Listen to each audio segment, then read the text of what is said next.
來看家己有一個姓陳的查甫人呢，是因為朋友無願意借錢給伊，所以轉連續2屆偷走入朋友的工廠去共放火。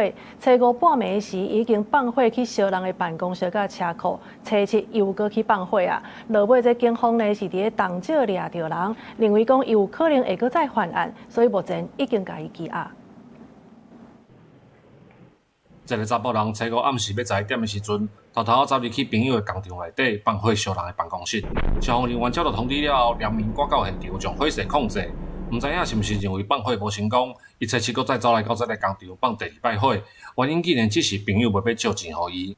5號辦公室點3點，外口先點倒起來，擱裡面內底點5點啊，5個點讓你燒。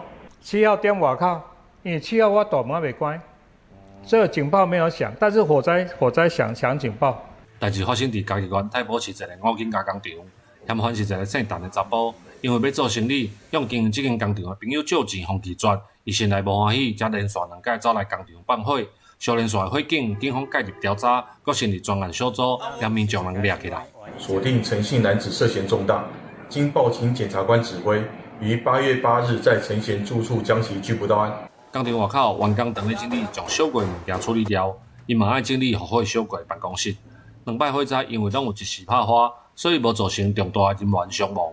警方將嫌犯以違反公共危險罪嫌移送嘉義地檢署偵辦。考慮到連續放火的行為對公共安全的影響較大，地方法院嘛裁准收押。